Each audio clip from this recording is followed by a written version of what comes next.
Hello बच्चों, तो मेरा नाम है विजय अग्रवाल और आज मैं लेकर आया हूं आपके लिए क्षेत्रमिति मतलब मेंसुरेशन।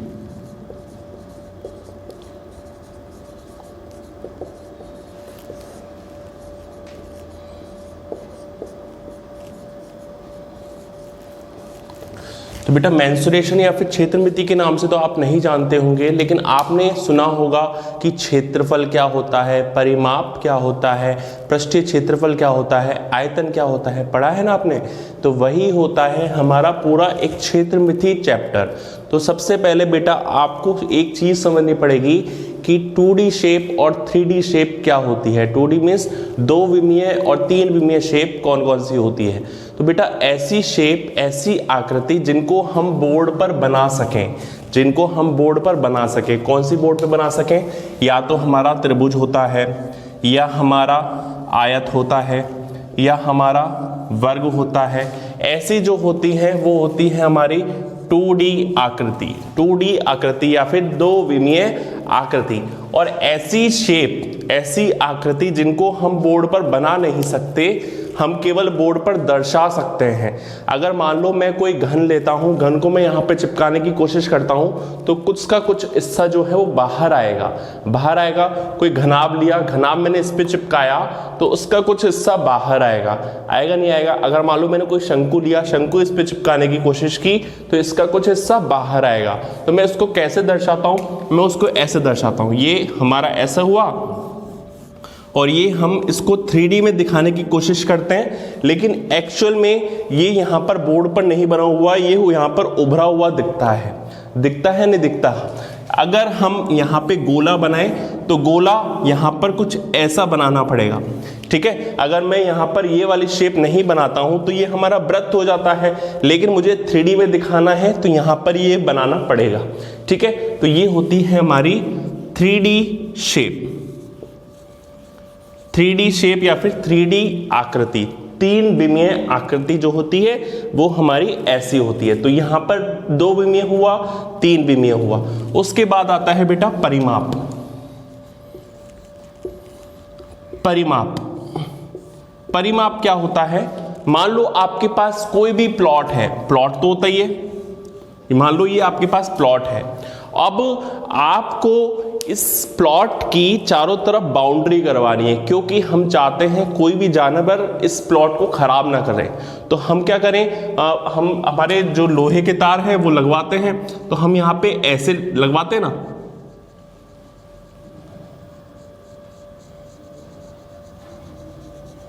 जो लोहे की बाउंड्री होती है, तारों की बाउंड्री होती है, वो यहीं पर तो करवाते हैं। तो हमको कितनी लंबी चाहिए? तो हम यहाँ से लेके यहाँ तक काउंट करते हैं, फिर यहाँ से लेके यहाँ तक काउंट करते हैं, फिर यहाँ से लेके यहाँ तक काउंट करते हैं, उसके बाद यहाँ से लेके यहाँ तक काउंट करते हैं। तो ये मान लो हमारा 10 हुआ, ये हमारा 20 हुआ, ये 10 हुआ और ये 20 हुआ। तो हमको पूरों को जोड़ना पड़ेगा, पूरों को जोड़ना पड़ेगा। मान लो अलग अलग भी हुआ, ये A हुआ, ये B हुआ, ये C हुआ, ये D हुआ। तो हमको अगर तारों की बाउंड्री करवानी है तो हमको क्या करना पड़ेगा? A plus B plus C plus D करना पड़ेगा। तो आप याद रखना, परिमाप बेटा वही होता है पूरी बाउंड्री का जोड़, पूरी बाउंड्री का जोड़। आपको मान लो कोई भी शेप दे दी जाए, यहां पर ये दे दिया जाए, है ना, और आपसे पूछ ले इसका परिमाप क्या होगा, तो आपको परिमाप दे देगा, यहां पर कुछ साइड देगा, ये देगा, ये देगा। तो आपको क्या करना है? सभी का योग कर देना है बिना सोचे, क्योंकि परिमाप क्या होता है? सारी बाउंड्री का जो होता है वो टोटल होता है, सारी बाउंड्री का होता है टोटल। आइए कुछ देखते हैं कुछ शेप के परिमाप का फॉर्मूला। तो बेटा हमारे सबसे पहले आयत का परिमाप, आयत का परिमाप। तो जो आयत का परिमाप होता है वो होता है, देखो यहां पर ये आयत हुआ, ये लंबाई हुई, ये चौड़ाई हुई, ठीक है। तो यहां पर लंबाई है तो ये भी लंबाई हो जाएगा, और ये चौड़ाई है तो यहां पे भी चौड़ाई हो जाएगी, हो जाएगी नहीं हो जाएगी? तो 2 बार तो लंबाई हो गई और 2 बार चौड़ाई हो गई। तो 2 लंबाई प्लस 2 चौड़ाई। अगर मान लो मैंने 2 कॉमन लिया तो इसका फॉर्मूला होता है 2 गुना लंबाई प्लस चौड़ाई। 2 गुना लंबाई प्लस चौड़ाई, ये इसका परिमाप का फॉर्मूला होता है। अगर मान लो मैंने वर्ग लिखा, वर्ग का परिमाप, तो वर्ग कैसा होता है बेटा, सब जिसकी सारी भुजाएं जो होती है वो बराबर होती है। मान लो a ले लिया, ये a ले लिया, ये a ले लिया और ये ले लिया a, तो यहाँ पर a सबका जोड़ जो होता है वो कितना हो जाएगा, 4a। तो हम इसको लिख सकते हैं 4 गुणा भुजा, 4 गुणा भुजा। अगर मान लो मैंने यहाँ पे लिया वृत्त का परिमाप, जिसे हम वृत्त की परिधि के नाम से भी जानते हैं, तो वृत्त की परिधि बेटा होती है 2 पाई r। यहां पे आपको पता है पाई का मान कितना होता है, पाई का मान हम लेते हैं 22/7, पाई का मान हम लेते हैं 22/7। तो आप ये तीनों फॉर्मूले को नोट कर लीजिए। अब आता है बेटा क्षेत्रफल।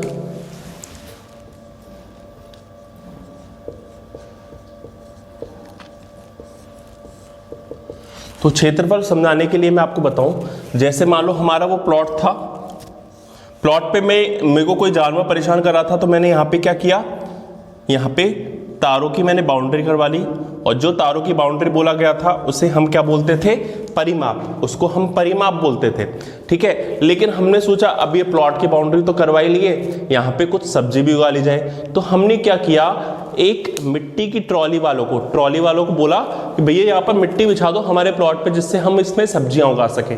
तो हम क्या करें, वो ट्रॉली वाला आएगा और वो मिट्टी बिछाएगा। बताओ वो मिट्टी कहाँ पे बिछाएगा, क्या वो बाउंड्री पे बिछाएगा, नहीं, वो बिछाएगा चारों तरफ, है ना, यहीं पर तो बिछाएगा पूरे प्लॉट में, पूरे प्लॉट पे बिछा देगा। बेटा जो जहां पर बिछाया ना उसे बोलते हैं क्षेत्रफल, उसे बोलते हैं क्षेत्रफल।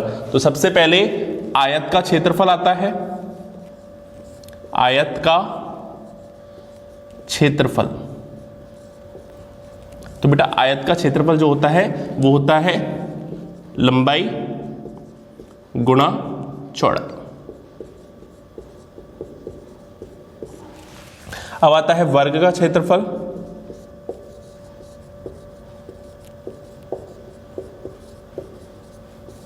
वर्ग का क्षेत्रफल बेटा कितना होगा, वर्ग का क्षेत्रफल होगा भुजा का वर्ग, भुजा गुणा भुजा, भुजा का वर्ग।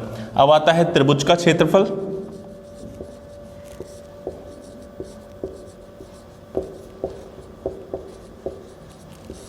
त्रिभुज का क्षेत्रफल होता है बेटा 1/2 आधार गुणा ऊंचाई।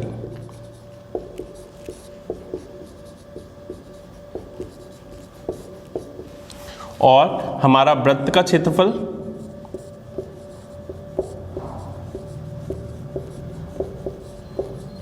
जो वृत्त का क्षेत्रफल होता है वो होता है हमारा पाई r का वर्ग। यहां पर पाई का मान कितना है, 22/7। बेटा ये हमारे क्षेत्रफल के फॉर्मूले हुए, आप सारों को नोट कर लीजिए। हम बढ़ते हैं पृष्ठीय क्षेत्रफल और आयतन की तरफ।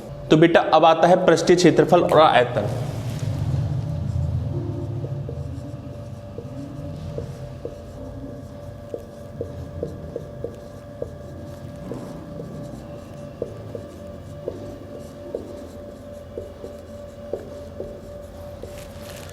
पृष्ठीय क्षेत्रफल और आयतन में अंतर क्या होता है। तो बेटा मैं आपको एक चीज बताता हूं, जैसे मान लो आपको एक घर के ऊपर जो रहता है वो टंकी रहती है ना, पानी की जो टंकी रहती है जिसको हम सिंटेक्स की टंकी या फिर कोई भी ब्रांड की टंकी मान सकते हैं, उसमें हमारा लिखा रहता है 500 लीटर की टंकी है, 500 लीटर की टंकी है, समझ में आया। लेकिन अगर मान लो मम्मी ने आपसे बोल दिया कि इस सिंटेक्स की टंकी को पेंट करना है, इस सिंटेक्स की टंकी को आपको क्या करना है, पेंट करना है, तो आप कलर लेंगे 1 लीटर या फिर हाफ लीटर और उसको पेंट करना स्टार्ट कर देंगे। आप देखेंगे बेटा 1 लीटर में ही वो पूरी की पूरी टंकी जो है वो पेंट हो जाएगी, है ना। फिर आपके दिमाग में आएगा कि यार 1 लीटर की टंकी, 1 लीटर के पेंट से पूरी की पूरी टंकी पेंट हो चुकी है, तो यहाँ पर 500 लीटर क्या लिखा है। तो बेटा आपको यहाँ पर 500 लीटर और 1 लीटर में समझना पड़ेगा। एक हमारी जो टंकी थी, एक जो हमारी टंकी थी उसको हमने चारों तरफ से पेंट कर दिया और उसमें लगा 1 लीटर पेंट। लेकिन इसी टंकी के अंदर 500 लीटर जो है वो वाटर आ जाता है नहीं आ जाता। तो इसका मतलब क्या है, जो चारों तरफ की बाउंड्री है, चारों तरफ का जो क्षेत्रफल है, पृष्ठ है, उसका जो क्षेत्रफल है वो तो है 1 लीटर, लेकिन इसके अंदर जो पानी आ जाएगा वो कितना आ जाएगा, 500 लीटर। तो बेटा जो चारों तरफ का क्षेत्रफल होता है उसे तो हम बोलते हैं पृष्ठीय क्षेत्रफल,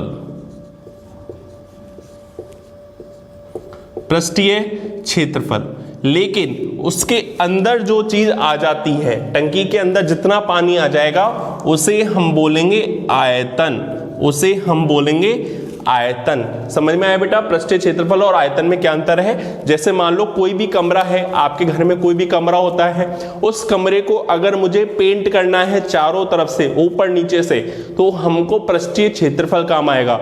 लेकिन कमरे के अंदर मान लो कोई सामान रखना है, कोई चीज रखनी है, तो हमारा क्या काम आएगा, आयतन काम आएगा। जैसे हमारी एक दूध की बाल्टी होती है, दूध की बाल्टी में जो एल्युमिनियम होता है, स्टील होता है, वो तो हमारे क्या आता है, पृष्ठीय क्षेत्रफल।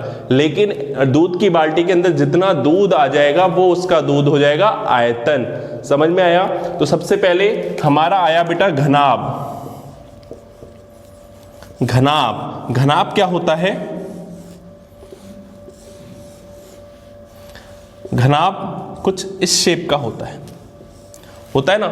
यहां पे एक होती है लंबाई, एक होता है चौड़ाई, एक होती है ऊंचाई। तो यहां पे जो आपको लिखा रहेगा वो रेखा है लंबाई चौड़ाई गुणा ऊंचाई, रहेगा नहीं रहेगा। तो यहां पे आएगा सबसे पहले संपूर्ण पृष्ठीय क्षेत्रफल, संपूर्ण पृष्ठीय क्षेत्रफल। तो इसका बेटा फॉर्मूला क्या है, 2 गुणा लंबाई गुणा चौड़ाई प्लस चौड़ाई गुणा ऊंचाई प्लस लंबाई गुणा ऊंचाई। ठीक है, 2 गुणा लंबाई गुणा चौड़ाई प्लस चौड़ाई गुणा ऊंचाई प्लस लंबाई गुणा ऊंचाई। अगर हमसे मान लो यहां पे बोल दिया चारों दीवारों का क्षेत्रफल,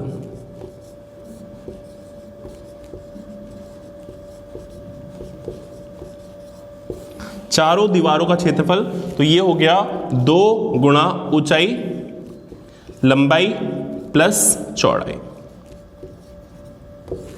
2 गुणा ऊंचाई लंबाई प्लस चौड़ाई। अगर मान लो यहां पे आयतन पूछ लिया, तो बेटा आयतन का फॉर्मूला क्या होता है, लंबाई गुणा चौड़ाई गुणा ऊंचाई, लंबाई गुणा चौड़ाई गुणा ऊंचाई। और बेटा आयतन का आप एक को शॉर्ट ट्रिक बताता हूं, आयतन का एक यूनिवर्सल फॉर्मूला बताता हूं। क्या होता है, आधार का क्षेत्रफल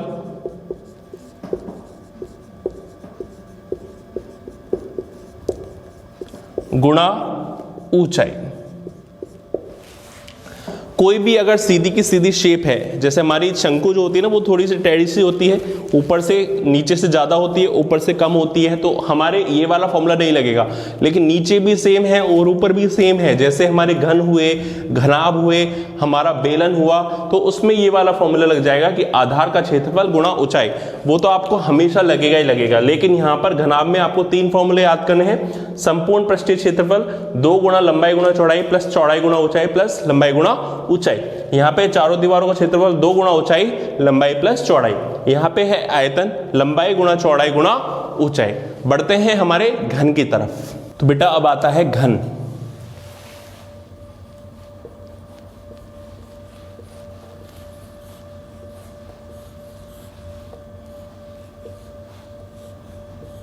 घन का जो संपूर्ण पृष्ठीय क्षेत्रफल होता है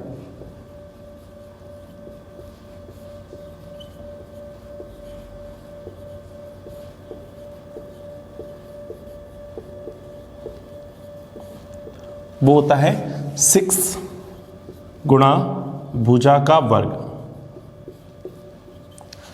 6 गुणा भुजा का वर्ग। ये होता है संपूर्ण पृष्ठीय क्षेत्रफल। अगर आपसे पूछे चारों दीवारों का क्षेत्रफल, चारों दीवारों का क्षेत्रफल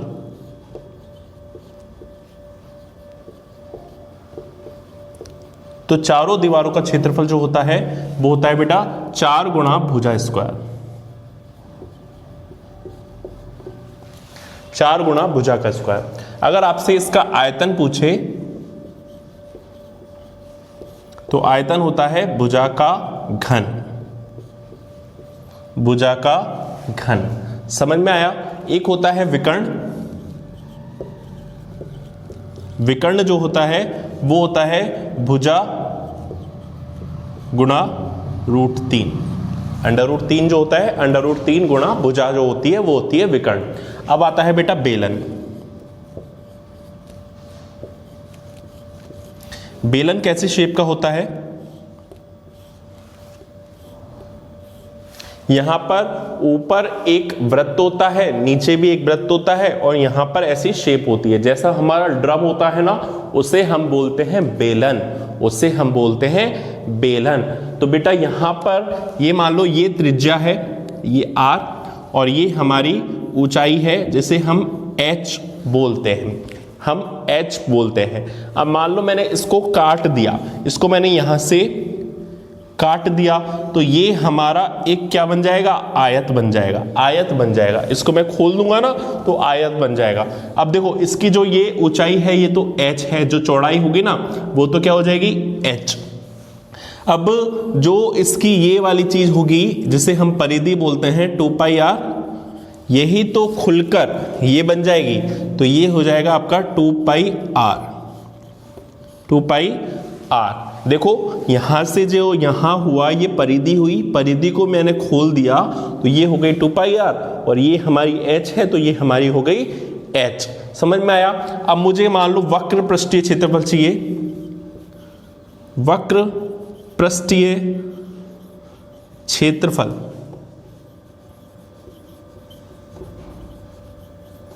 तो आपको पता है यहां पे बन गया एक आयत, आयत का क्या होता है? लंबाई गुणा चौड़ाई, तो लंबाई हो गई 2πr और ये हो गई h, तो ये हो गया 2πrh, 2πrh। अगर मुझे संपूर्ण पृष्ठीय क्षेत्रफल पूछे तो बेटा देखो ऊपर यहां पर क्या है? एक वृत्त, नीचे भी क्या है? वृत्त। वृत्त का जो क्षेत्रफल होता है वो होता है πr²। अब नीचे वाले का भी कितना हो जाएगा? πr²।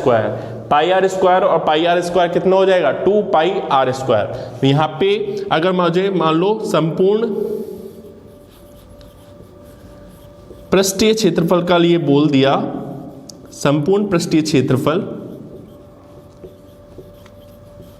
तो संपूर्ण पृष्ठीय क्षेत्रफल होता है बेटा 2πr² प्लस ये वाली चीज आ जाएगी 2πrh, 2πrh। 2πr² तो ये वाला और ये वाला दोनों हो गए और इसमें 2πrh और हो गया। तो देखो अगर मैं इसको कॉमन लेता हूं तो यहाँ पे 2πr कॉमन आ जाएगा, क्या बच जाएगा? r plus h, 2πr r plus h। अगला आता है बेटा आयतन। आयतन का जो फॉर्मूला होता है वो होता है आधार का जो क्षेत्रफल गुणा ऊंचाई। अब आधार का जो क्षेत्रफल है वो तो कितना है? πr², क्योंकि वृत्त है, गुणा ऊंचाई, ऊंचाई कितनी है? h। तो आयतन हो गया बेटा πr²h। तो यहां पर हमने ये फॉर्मूले जो है वो डिराइव भी कर दिए, रटने नहीं है, हमको समझने थे। अगर ये 2πrh था तो आयत होता है, उसका क्षेत्रफल होता है लंबाई गुणा चौड़ाई, 2πr गुणा h, 2πrh। संपूर्ण पृष्ठीय क्षेत्रफल में ऊपर का वृत्त और नीचे वाला वृत्त जोड़ दो तो 2πr² और πr², 2πr² जोड़ दिया तो ये फॉर्मूला आ गया 2πr r प्लस h, और आयतन हो गया πr²h। बढ़ते हैं नेक्स्ट शेप की तरफ। बेटा घन घनाभ बेलन के बाद अब हमारा आता है शंकु। शंकु, शंकु क्या होता है? आपने सॉफ्टी वाली आइसक्रीम खाई है, सॉफ्टी होती है, उसके ऊपर आइसक्रीम रखी रहती है, तो वही हमारा क्या होता है? शंकु होता है ना। यहां पर देखिए जोकर की जो टोपी होती है ना, वही हमारा क्या होता है? शंकु। तो यहां पर शंकु में देखो ये तो हमारी होती है त्रिज्या, ये हमारी होती है ऊंचाई, और ये होती है हमारी त्रियक ऊंचाई, त्रियक ऊंचाई। ठीक है। अब यहाँ पर H, L और R में एक रिलेशन होता है, एक संबंध होता है। संबंध क्या होता है कि L स्क्वायर बराबर R square plus H square, L square बराबर R square plus H square. क्या ये होती है त्रिज्यक ऊंचाई। त्रिज्यक ऊंचाई का जो वर्ग है वो किसके बराबर आएगा, त्रिज्या के स्क्वायर के बराबर प्लस ऊंचाई के स्क्वायर के बराबर आएगा, नहीं आएगा। ठीक है। अब इसका हमको करना है वक्र पृष्ठीय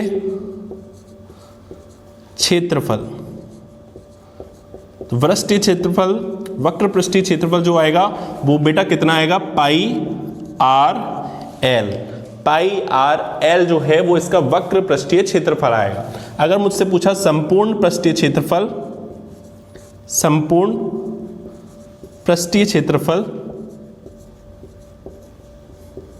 तो बेटा संपूर्ण पृष्ठीय क्षेत्रफल जो आएगा वो आएगा 2 पाई आर प्लस एल। क्योंकि मुझे नीचे वाला जो है पाई आर स्क्वायर जो वृत्त है वो जोड़ना पड़ेगा, तो पाई आर स्क्वायर में जब मैं पाई आर एल जोड़ दूंगा तो ये आ जाएगा पाई आर प्लस एल। अब आता है बेटा आयतन। आयतन आता है 1/3 1/3 pi R square H, 1/3 pi R square H. ये हुआ हमारा शंकु का आयतन। अब बेटा आता है हमारा गोला। ये हुआ हमारा गोला। ठीक है। अब गोला का बेटा दो ही होता है, एक तो होता है पृष्ठीय क्षेत्रफल जिसे हम संपूर्ण पृष्ठीय क्षेत्रफल बोल सकते हैं। तो यहां पर केवल पृष्ठीय क्षेत्रफल होता है,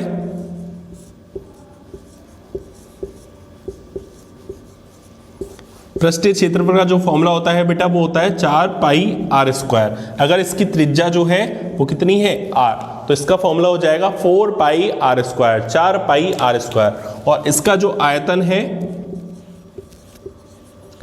है वो कितना हो जाएगा, 4/3 pi R cube, 4/3 pi R cube. समझ में आया बेटा। तो यहां पर दो ही फॉर्मूले हैं। आपसे संपूर्ण पृष्ठीय क्षेत्रफल पूछे तो भी 4 पाई आर स्क्वायर है, वक्र पृष्ठीय क्षेत्रफल पूछे तो भी 4 पाई आर स्क्वायर है, और पृष्ठ क्षेत्रफल पूछे तो भी 4 पाई आर स्क्वायर है। यहां पे कोई अलग से फॉर्मूला नहीं होता। अब बेटा आता है अर्धगोला।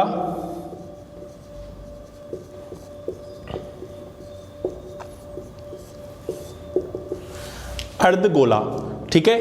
अर्धगोला बेटा कैसा होता है, कुछ इस तरीके से, है ना। जैसे हमारी टेनिस की बॉल होती है ना, वो हमारा अर्धगोला होता है। तो अर्धगोला में बेटा यहां पर एक तो वक्र पृष्ठीय क्षेत्रफल पूछेगा,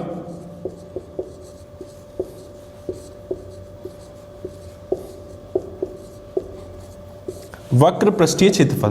तो बेटा वक्र पृष्ठीय क्षेत्रफल जो होता है वो तो होता है 2 पाई आर स्क्वायर। वक्र पृष्ठीय क्षेत्रफल में होगा 2 पाई आर स्क्वायर। अगर आप संपूर्ण पृष्ठीय क्षेत्रफल पूछा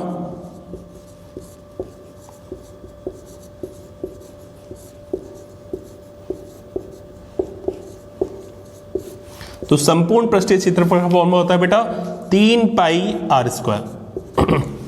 यहां पे ऊपर वाला जो वृत्त है वो भी हम जोड़ देंगे, तो 2 पाई आर स्क्वायर में एक और पाई आर स्क्वायर जोड़ देंगे, कितना हो जाएगा 3 पाई आर स्क्वायर। और अगर मैंने आयतन लगाया,